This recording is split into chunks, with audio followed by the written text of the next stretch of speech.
নমস্কার বন্ধুরা, আজকে আবার চলে আসলাম একটি নতুন রেসিপি নিয়ে। তোপসে মাছের ঝাল দারুণ টেস্টি, অবশ্যই একবার ট্রাই করবেন। আসুন দেখে নেওয়া যাক আমরা কিভাবে এটিকে রান্না করব। প্রথমে আমি নিয়েছি 2 চামচ জিরে, 2 চামচ ধনিয়া, 4-5টা কাঁচা লঙ্কা আর 1 ইঞ্চি মতন আদা। 500 গ্রাম মাছ নিয়েছি। আমরা এটির একটি মশলা পেস্ট তৈরি করে নেব। তার জন্য আমরা অ্যাড করেছি লবণ আর সর্ষের তেল। এই উপকরণগুলি দিয়ে মিক্সিতে আমরা সুন্দর একটা পেস্ট তৈরি করে নেব। কেটে রাখা লম্বা করে আলু আমরা নিয়ে নেব। আগে থেকে মাছগুলোকে ধুয়ে নুন হলুদ মাখিয়ে রেখেছিলাম। তেল গরম করে আমরা মাছগুলিকে এক এক করে ভেজে নেব। মাছগুলি একটু নরম, সাবধানে ভাজতে হবে, না হলে ভেঙে যাওয়ার ভয় থাকবে। মাছগুলিকে 2 পিঠ ভালো করে ভাজার পর আমরা কেটে রাখা আলুগুলোকে ভেজে তুলে নেব।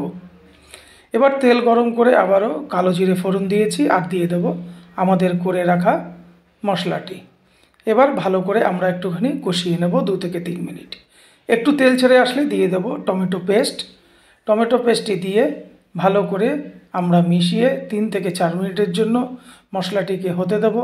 মশলার থেকে যখন তেল ছেড়ে আসবে তখন আমরা অ্যাড করব হলুদ আর কাশ্মীরি লঙ্কা গুঁড়ো। আপনারা ঝাল খেতে চাইলে সেইভাবে পরেও গোলমরিচের গুঁড়ো অ্যাড করতে পারেন। তার সঙ্গে দিয়ে দিলাম লবণ। এবার মশলাটিকে ভালো করে মিশিয়ে কিছুক্ষণের জন্য আমরা আরেকটু কষিয়ে নেব। তারপর অ্যাড করে দেব জল। অল্প জল দিয়ে প্রথমে মশলাটি একটি গ্রেভি মতন করে নিয়ে 2 থেকে 3 মিনিটের জন্য তারপর আমরা ভেজে রাখা আলুগুলোকে দিয়ে একসঙ্গে মিশিয়ে নেব। ভালো করে মেশানো হয়ে গেলে আমি এইখানে একটু দিয়ে দেব চই। দারুণ লাগে চইয়ের ঝাল, তাই আমি এখানে চইটা প্রেফার করেছি। তারপর অ্যাড করে দেব আমরা জল। যে যেরকম ঝোল খেতে ইচ্ছুক সেভাবে আপনারা জলটা দিয়ে দেবেন। ভালো করে মিশিয়ে আমরা সামান্য চিনি অ্যাড করে দিয়েছি। এবার একটু নাড়িয়ে চাড়িয়ে আমরা 5 থেকে 7 মিনিটের জন্য হতে দেব। তার সঙ্গে আমরা অ্যাড করে দিয়েছি ভেজে রাখা মাছগুলি।